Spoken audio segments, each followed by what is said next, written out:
दोस्तों एक बार फिर से मैं आपके लिए UP triple S C PET form fill up 2026 apply online process की अपडेट लेके आ चुके हैं। किस तरह से आप UP triple S C pre eligibility test PET 2026 के लिए अपने फॉर्म अप्लाई कर सकते हो। स्टेप बाय स्टेप कंप्लीट जानकारी आपको इस वीडियो में दी जाएगी। लास्ट डेट ऑनलाइन आवेदन करने की 1 सितंबर 2026 है। आपके पास बड़ा अवसर है, आप जल्द से जल्द अपना फॉर्म अप्लाई कर ले। फॉर्म अप्लाई करते समय आपको कोई भी ऐसी गलती या फिर मिस्टेक नहीं करनी होगी जिसको करने से आपका एप्लीकेशन फॉर्म भी रिजेक्ट हो सकता है। अप्लाई करते समय आपको कुछ जनरल इंस्ट्रक्शंस को भी ध्यान में रखना होगा, तभी आपका एप्लीकेशन फॉर्म सक्सेसफुली सबमिट हो पाएगा। फॉर्म अप्लाई करते समय अगर आपके सामने कोई भी टेक्निकल डिफिकल्टी आ रही है, कोई भी टेक्निकल प्रॉब्लम आ रही है, तो उसका हल भी आपको इस वीडियो में मिल जाएगा। फॉर्म अप्लाई आप मोबाइल फ़ोन, टैबलेट या फिर लैपटॉप किसी भी डिवाइस से कर सकते हो। सेम तरह से आपका फॉर्म भरा जाएगा, बस लुकिंग इंटरफेस चेंज हो जाएगा। अप्लाई करते समय आप अपना registration, one time registration, OTR registration कैसे करोगे, किस तरह से आपको अपने यहाँ पर वेरिफिकेशन करना होगा, personal detail, qualification detail, basic detail आपको कैसे फिल करनी होगी, किस तरह से फोटोग्राफ, सिग्नेचर आपको कितने केबी में अपलोड करने होंगे, डॉक्यूमेंट्स आपको कैसे और कितने केबी में अपलोड करने होंगे, फीस पेमेंट करते हुए रजिस्ट्रेशन से लेकर प्रिंट तक आप कैसे अपना फॉर्म अप्लाई करोगे। पूरी जानकारी के लिए आपको ये वीडियो शुरू से लेके एंड तक बिना स्किप किए हुए देखनी होगी। इस वीडियो को पूरा देखने पर ही आपके सभी सवाल और डाउट क्लियर होंगे। तो चलिए दोस्तों, बिना कोई वक्त गंवाए शुरू करते हैं UP triple S C PET form fill up apply online process की पूरी जानकारी। फॉर्म भरने से पहले आपको सबसे पहले हमारी वेबसाइट IND sarkari-naukri.in के इस पेज पर विजिट करना होगा, जिसका लिंक आपको नीचे description plus first comment box में मिल जाएगा। और हमारे इस पेज पर विजिट करके आप यहां से यूपी पीईटी का फॉर्म अप्लाई कर सकते हो। Uttar Pradesh subordinate service selection commission की ओर से प्री एलिजिबिलिटी टेस्ट पीईटी 2026 के लिए नोटिफिकेशन रिलीज कर रखा है, जिसके लिए लास्ट डेट ऑनलाइन आवेदन करने की 1 सितंबर 2026 है। 10th पास कैंडिडेट अप्लाई कर सकते हैं। 18 से 40 वर्ष आयु सीमा है। जनरल ओबीसी WS के लिए 185 रुपये फीस है। SC/ST के लिए 95, PH दिव्यांग के लिए 25, जो कि आप ऑनलाइन मोड से पेमेंट कर सकते हो। रिटन एग्जाम के आधार पे आपका सिलेक्शन होगा। ऑनलाइन अप्लाई कर सकते हो। यूपी जॉब लोकेशन है uptripplesc.gov.in, इसकी ऑफिशियल वेबसाइट है, जिससे आप फॉर्म फिल कर सकते हो। इंपोर्टेंट लिंक सेक्शन के अंतर्गत ऑफिशियल नोटिफिकेशन PDF लिंक पर क्लिक करके आप इसकी PDF डाउनलोड कर सकते हो। प्री एलिजिबिलिटी टेस्ट के लिए यहाँ पर ये सबसे पहले आप इंपोर्टेंट डेट चेकआउट कर ले। उसके बाद में one time registration, OTR registration से रिलेटेड आपको कुछ इंपॉर्टेंट इंस्ट्रक्शंस यहाँ पर दिए गए हैं, आप यहाँ से चेकआउट कर सकते हो। फॉर्म अप्लाई करने के लिए आपको सभी स्टेप्स यहाँ पर दिखाए गए हैं, आप यहाँ से सभी स्टेप्स चेकआउट कर ले। फीस पेमेंट की जानकारी आपको यहाँ पर दे दी गई है कैटेगरी वाइज। उसके बाद में eligibility criteria, age limit, qualification की आपको यहाँ पर डिटेल इसमें कंप्लीटली प्रोवाइड करा दी गई है। साथ ही साथ एग्जामिनेशन पैटर्न और सिलेबस आपको topic wise, subject wise detail में इसी PDF में दे दिया गया है। तो फॉर्म अप्लाई करने से पहले आपको ऑफिशियल नोटिफिकेशन की PDF पूरा पढ़ना अनिवार्य है। इसको पूरा पढ़ने से ही आपके सभी सवाल और डाउट क्लियर होंगे। PDF रीड आउट करने के बाद में आपको अप्लाई ऑनलाइन के इस लिंक पर क्लिक करना होगा, तो आपके सामने ऑनलाइन आवेदन करने का ये ऑफिशियल पोर्टल ओपन हो जाएगा। इस पेज पर आने के बाद आपको इस पेज को स्क्रॉल डाउन करना होगा। यहाँ पर आने के बाद प्री एलिजिबिलिटी टेस्ट PET के सामने आप यहाँ पर इंपोर्टेंट डेट चेकआउट कर सकते हो। यूजर इंस्ट्रक्शंस और एडवर्टाइजमेंट की टैब पर क्लिक करके एडवर्टाइजमेंट की PDF डाउनलोड कर सकते हो। अप्लाई करने के लिए आपको अप्लाई की इस टैब पर क्लिक करना होगा। इस टैब पर आप जैसे ही क्लिक करोगे उसके बाद में आप यहाँ से क्वालिफिकेशन चेकआउट कर सकते हो। एज लिमिट की जानकारी आपको दे दी गई है। और कैंडिडेट रजिस्ट्रेशन की इस टैब पर आपको उसके बाद में क्लिक करना होगा।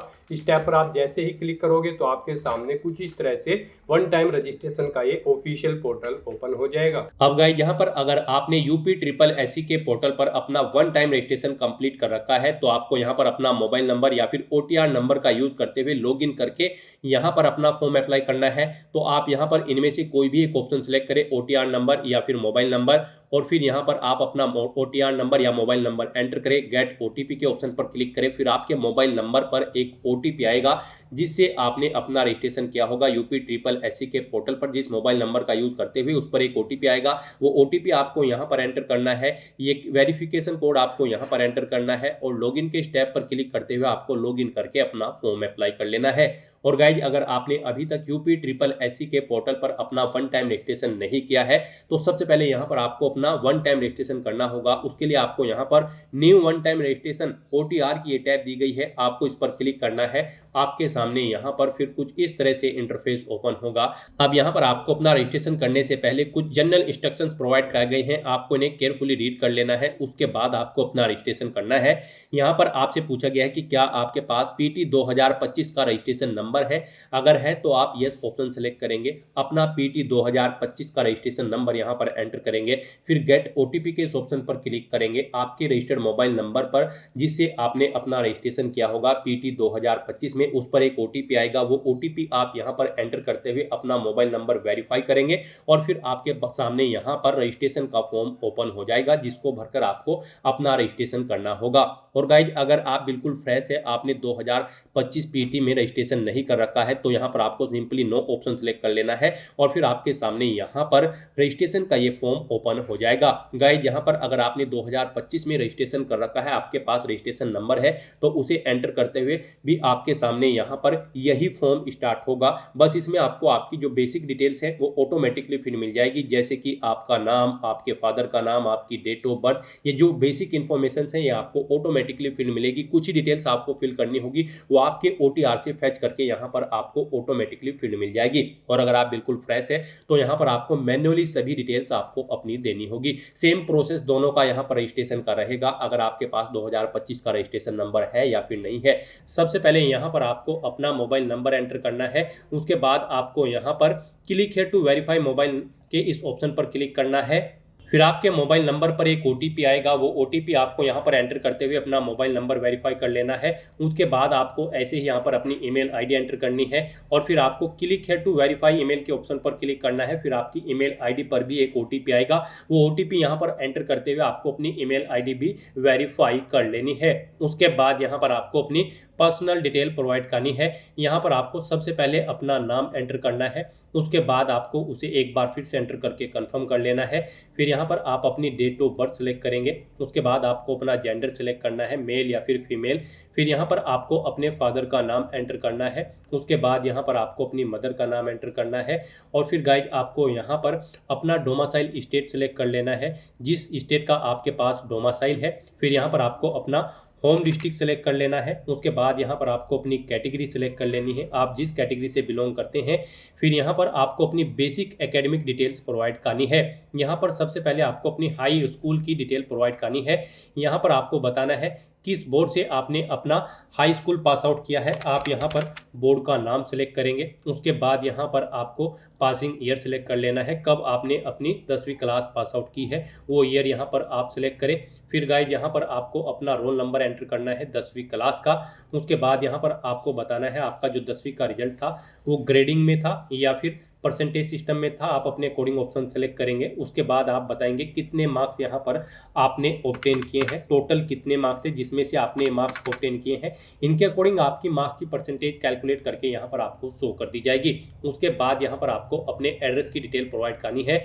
यहाँ पर आपको अपना परमानेंट एड्रेस एंटर करना है और उसके बाद गाइज फिर आपको यहाँ पर अपना कोरोस्पोंडेंस एड्रेस एंटर करना है। यहाँ पर आप अपना कोरोस्पोंडेंस एड्रेस एंटर करेंगे और अगर आपका कोरोस्पोंडेंस एड्रेस आपके परमानेंट एड्रेस के अकॉर्डिंग सेम है तो आप सेम एज परमानेंट एड्रेस में इस रेडियो बटन पर क्लिक कर देंगे। ऑटोमेटिकली आपका कोरोस्पोंडेंस एड्रेस आपके परमानेंट एड्रेस के अकॉर्डिंग यहाँ पर फिल हो जाएगा। उसके बाद यहाँ पर आपको अपनी कुछ एडिशनल डॉक्यूमेंट्स की डिटेल प्रोवाइड करनी है। यहाँ पर आपसे पूछा गया है इनमें से आपके पास कोई एक डॉक्यूमेंट होना अनिवार्य है, जैसे कि पैन कार्ड या फिर ड्राइविंग लाइसेंस या फिर वोटर ID कार्ड। इनमें से आपके पास जो भी डॉक्यूमेंट है वो आप सेलेक्ट करें, उसका नंबर यहाँ पर आप एंटर कर दें और फिर यहाँ पर आपको अपना फोटो और सिग्नेचर अपलोड करने हैं। इनके लिए आपको गाइडलाइन दी गई है। आपका जो फोटो होगा उसकी जो विड्थ है 3.5 सेंटीमीटर होनी चाहिए, हाइट 4.5 सेंटीमीटर होनी चाहिए और सिग्नेचर यहाँ पर आपके उनकी विड्थ 3.5 सेंटीमीटर होनी चाहिए, विड्थ 1.5 सेंटीमीटर होनी चाहिए। यहाँ पर आपको अपने सिग्नेचर कुछ इस फॉर्मेट में करने होंगे। यहाँ पर ऊपर आपके सिग्नेचर में इंग्लिश में आपके सिग्नेचर होंगे, फिर हिंदी में। ये फॉर्मेट आप चेकआउट कर लें। इस फॉर्मेट में आप अपने सिग्नेचर की फाइल रेडी करें और उसे फिर यहाँ पर आप अपलोड कर दें।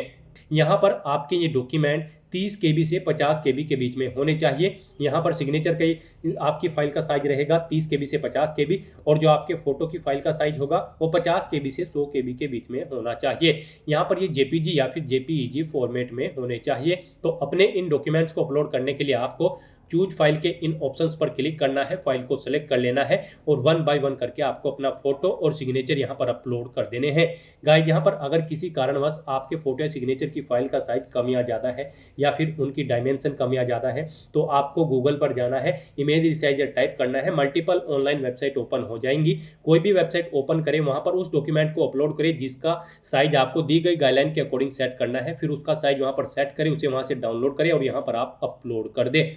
उसके बाद गाइड आपको यहाँ पर डिक्लेरेशन के सेक्शन में आना है और फिर आपको यहाँ पर I accept the about declaration में यस के ऑप्शन पर क्लिक करना है। फिर आपको ये कैप्चा कोड यहाँ पर एंटर करना है और उसके बाद गाइड फिर सबमिट के इस ऑप्शन पर क्लिक करना है। सबमिट के ऑप्शन पर क्लिक करते ही यहाँ पर आपका 1 टाइम रजिस्ट्रेशन सक्सेसफुली कंप्लीट हो जाएगा। आपको यहाँ पर एक OTR नंबर प्रोवाइड कर दिया गया है, आपको इसे केयरफुली नोट डाउन करके रख लेना है फ्यूचर यूज के लिए। और प्रिंट स्लिप के इस ऑप्शन पर क्लिक करते हुए यहाँ पर आपको अपनी OTR प्रोफाइल का एक हार्ड कॉपी या फिर सॉफ्ट कॉपी प्रिंट आउट ले लेना है फ्यूचर यूज के लिए। और अगर आप अपने OTR फॉर्म का प्रिंट आउट लेना चाहते हैं तो प्रिंट OTR फॉर्म के इस ऑप्शन पर क्लिक करेंगे और अपने OTR फॉर्म का भी एक हार्ड कॉपी या फिर सॉफ्ट कॉपी प्रिंट आउट ले लेंगे फ्यूचर यूज के लिए। और गाइस, यहाँ पर अब आपको UPSSC PT 2026 पर अप्लाई करने के लिए बैक टू होम के इस ऑप्शन पर क्लिक करना है। फिर आपके सामने Uttar Pradesh subordinate service selection commission की ये वेबसाइट ओपन हो जाएगी। गाइस, यहाँ पर अगर आप अपने OTR में कुछ मॉडिफाई करना चाहते हैं, करेक्शन करना चाहते हैं, तो मॉडिफाई OTR फॉर्म डिटेल पर क्लिक करके आप मॉडिफाई कर सकते हैं। और यहाँ पर अब आपको गो टू होम के इस ऑप्शन पर क्लिक करना है। उसके बाद आपके सामने Uttar Pradesh subordinate service selection commission की वेबसाइट का ये होम पेज ओपन हो जाएगा। यहाँ पर आने के बाद गाइड आपको वेबसाइट के टॉप पर ही नोटिफिकेशन/एडवर्टाइजमेंट की ये ऑप्शन दी गई है, आपको इस पर क्लिक करना है, इस लिंक पर क्लिक करना है। फिर आपके सामने कुछ इस तरह से इंटरफेस ओपन होगा। अब आपको यहाँ पर एग्जामिनेशन नोटिफिकेशन के इस सेक्शन में आना है और यहाँ पर UP PT 2026 के सामने अप्लाई के इस ऑप्शन पर क्लिक करना है PT 2026 पर अप्लाई करने के लिए। फिर आपके सामने यहाँ पर कुछ इस तरह से इंटरफेस ओपन होगा। यहाँ पर आपको अपनी आयु सीमा चेकआउट कर लेनी है, क्वालिफिकेशन चेकआउट कर लेनी है और उसके बाद आपको कैंडिडेट रजिस्ट्रेशन के स्टेप पर क्लिक करना है एक बार फिर से। फिर आपके सामने यहाँ पर ये इंटरफेस ओपन हो जाएगा जहाँ से आपको हम OTR के फॉर्म पर लेकर गए थे। तो यहाँ पर अब आपको अपनी लॉगिन की डिटेल प्रोवाइड करते हुए लॉगिन करना है और फिर अपना फॉर्म अप्लाई करना है।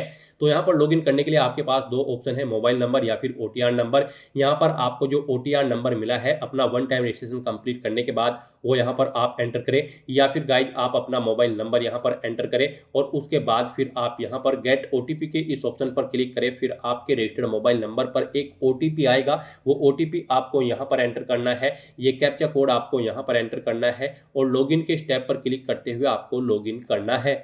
लॉगिन करने के बाद आपके सामने यहाँ पर आपका PT 2026 का फॉर्म स्टार्ट हो जाएगा। गाइस, यहाँ पर ऊपर आपको आपकी मोस्टली सभी डिटेल्स ऑटोमेटिकली फिल मिलेगी, जैसे कि आपका नाम, आपके फादर का नाम, आपकी डेट ऑफ बर्थ, आपकी पर्सनल डिटेल, आपके एड्रेस की डिटेल यहाँ पर आपको ऑटोमेटिकली फिल मिलेगी, जो कि आपके 1 टाइम रजिस्ट्रेशन से फैच कर ली गई है।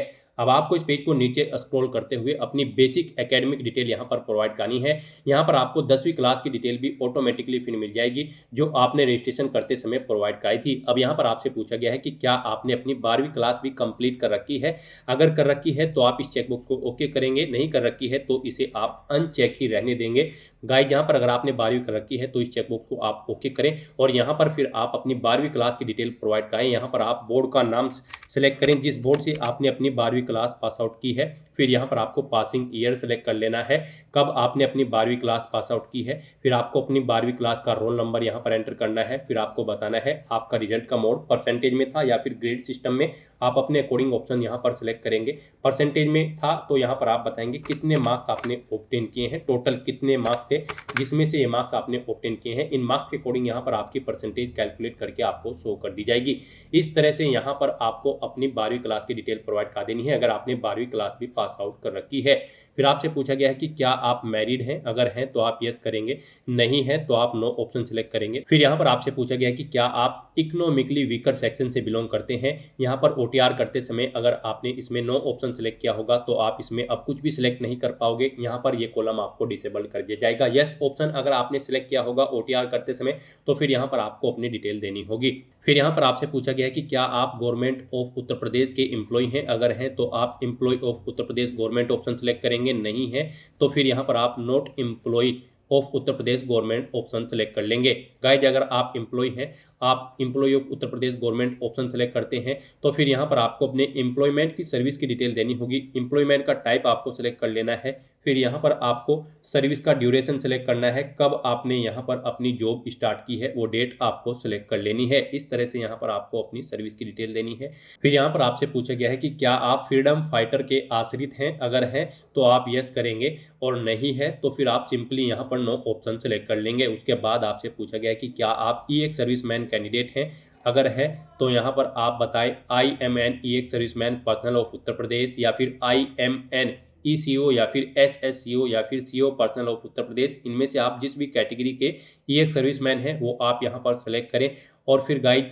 यहाँ पर आप उसकी डिटेल प्रोवाइड कराएं। यहाँ पर आपको सर्विस का ड्यूरेशन सेलेक्ट कर लेना है, रिटायरमेंट की डेट सेलेक्ट कर लेनी है और अगर आप यहाँ पर ई एक्स सर्विसमैन नहीं है तो आप सिंपली नो ऑप्शन सेलेक्ट कर लेंगे, फिर आपको अपनी सर्विस की डिटेल नहीं देनी होगी।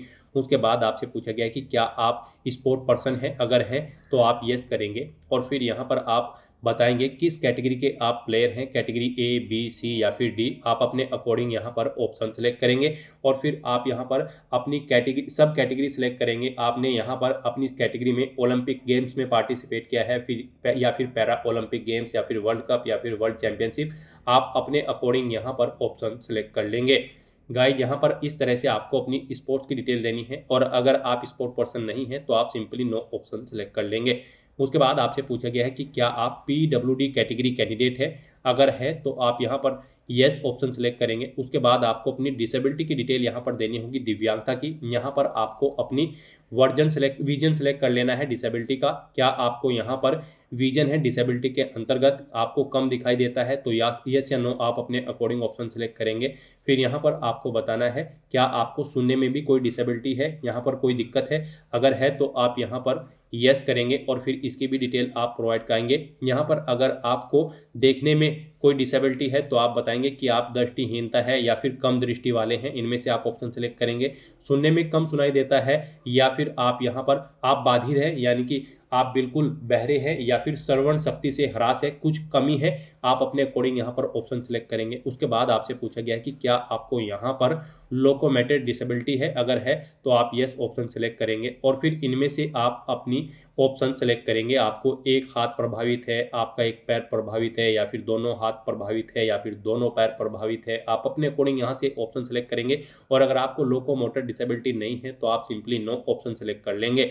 और फिर यहाँ पर आपसे पूछा गया है कि क्या आपको फिजिकली या फिर न्यूरोलॉजिकली डिसेबिलिटी है, अगर है तो आप यस करेंगे और फिर यहाँ पर उसकी डिटेल देंगे, नहीं है तो यहाँ पर आप नो ऑप्शन सेलेक्ट करेंगे। फिर आपसे पूछा गया है कि क्या आपको मल्टीपल डिसेबिलिटीज है, अगर हैं तो आप यस करें, नहीं है तो आप नो ऑप्शन सेलेक्ट कर लेंगे। इस तरह से यहाँ पर आपको अपनी डिसेबिलिटी की डिटेल देनी होगी अगर आपको यहाँ पर कोई डिसेबिलिटी है। और गाइज अगर आप PWD कैटेगरी कैंडिडेट नहीं है तो आप सिंपली नो ऑप्शन सेलेक्ट करेंगे, फिर आपको ये आगे की डिटेल नहीं देनी होगी। उसके बाद आपसे पूछा गया है कि क्या आप एज में रिलैक्सेशन चाहते हैं, अगर चाहते हैं तो आप यस करें और फिर आपको यहाँ पर अपनी एज में रिलैक्सेशन लेने के लिए ऑप्शन सेलेक्ट करना है। आप गवर्नमेंट ऑर्डर या फिर कोर्ट ऑर्डर या फिर सेवा नियमावली या फिर डिपार्टमेंट रूल के अकॉर्डिंग किसके थ्रू यहाँ पर एज में रिलैक्सेशन लेना चाहते हैं वो ऑप्शन आप यहाँ पर सेलेक्ट कर लें। यहाँ पर आपको आपकी कास्ट के अकॉर्डिंग एज में रिलैक्सेशन प्रोवाइड कराया जाएगा और अगर आप एज में रिलैक्सेशन नहीं चाहते हैं तो आप सिंपली नो ऑप्शन सेलेक्ट कर लेंगे। यहाँ पर उसके बाद आपको डिक्लेरेशन सेक्शन में आना है। I accept the about declaration में यहाँ पर आपको येस ऑप्शन सेलेक्ट करना है और उसके बाद गाइज फिर आपको यहाँ पर ये जो कैप्चा कोड दिख रहा है ये आपको इस बॉक्स में एंटर करना है और उसके बाद सबमिट के ऑप्शन पर क्लिक करना है। इस तरह से यहाँ पर आपका UPSSC PT 2026 के लिए रजिस्ट्रेशन सक्सेसफुली कंप्लीट हो चुका है। आपको PT 2026 का एक रजिस्ट्रेशन नंबर यहाँ पर प्रोवाइड कर दिया गया है, आपको इसे केयरफुली नोट डाउन करके रख लेना है फ्यूचर यूज के लिए। और गाइज यहाँ पर आप प्रिंट स्लिप के इस ऑप्शन पर क्लिक करते हुए अपनी रजिस्ट्रेशन प्रोफाइल का एक हार्ड कॉपी या फिर सॉफ्ट कॉपी प्रिंट आउट ले सकते हैं फ्यूचर यूज के लिए। गाइज यहाँ पर आपका रजिस्ट्रेशन तो सक्सेसफुली कंप्लीट हो चुका है, लेकिन कंसीडर इसे आपके फीस पेमेंट के बाद ही किया जाएगा। तो यहाँ पर अब आपको अपना फीस पेमेंट करना है अपना रजिस्ट्रेशन की टास्क को कंप्लीट करने के लिए। तो आप यहाँ पर अब प्रोसीड फॉर पेमेंट के इस ऑप्शन पर क्लिक करें और अपनी कैटेगरी के अकॉर्डिंग यहाँ पर एप्लीकेशन फीस का अमाउंट पे करें। फिर आपके सामने फीस पेमेंट का ये गेटवे ओपन होगा। अब आपको यहाँ पर स्टेट बैंक ऑफ इंडिया इस रेडियो बटन पर क्लिक करना है, इस चेकबॉक्स को ओके करना है और फिर गाइज आपको प्रोसीड फॉर फी डिपोजिशन के इस ऑप्शन पर क्लिक करना है। फिर आपके सामने ये पेमेंट की डिटेल शो होगी, इसे आपको चेकआउट करना है और फिर गाइज प्रोसीड के इस ऑप्शन पर क्लिक करना है। फिर आपके सामने फीस पेमेंट का ये इंटरफेस ओपन होगा। यहाँ पर आपको ऑप्शन दिए गए हैं, आप यहाँ पर कैसे अपना फीस पेमेंट करना चाहते हैं। यहाँ पर आप debit card, credit card, net banking, UPI, NEFT, SBI branch payment के माध्यम से अपना फीस पेमेंट कर सकते हैं। तो यहाँ पर आपके लिए सबसे बेस्ट और इजी ऑप्शन यूपीआई का रहेगा। तो आप यूपीआई के इस ऑप्शन पर क्लिक करें, उसके बाद आप यहाँ पर यूपीआई क्यूआर के इस रेडियो बटन पर क्लिक करें और फिर पे नाउ के इस ऑप्शन पर क्लिक करें। फिर आपके सामने ये क्यूआर कोड शो होगा, आप इसे अपने यूपीआई से स्कैन करें और अपना फीस पेमेंट कर दें। सक्सेसफुली फीस पेमेंट करने के बाद आपके सामने कुछ इस तरह से इंटरफेस ओपन होगा। अब गाइज आपको यहाँ पर proceed to download and print the application form के इस ऑप्शन पर क्लिक करना है। इस तरह से यहाँ पर आपका एप्लीकेशन फॉर्म सक्सेसफुली सबमिट हो चुका है। आपको पीटी 2026 फॉर्म का पूरा प्रीव्यू यहाँ पर शो कर दिया गया है। आपको सभी डिटेल्स केयरफुली चेकआउट करनी है और फिर गाइड प्रिंट के इस ऑप्शन पर क्लिक करते हुए आपको अपने एप्लीकेशन फॉर्म का एक हार्ड कॉपी या फिर सॉफ्ट कॉपी प्रिंट आउट ले लेना है फ्यूचर यूज के लिए, फ्यूचर रेफरेंस के लिए। तो दोस्तों ऐसे आप UPSSC पीटी 2026 के लिए अपना फॉर्म अप्लाई कर सकते हो बिना कोई मिस्टेक किए हुए। आज की इस वीडियो में बस इतना ही। आई होप ये वीडियो आपको पसंद आई होगी। अगर पसंद आई हो तो इसे लाइक और शेयर करें, चैनल पर नए हो तो इसे सब्सक्राइब कर लें। Thanks for watching.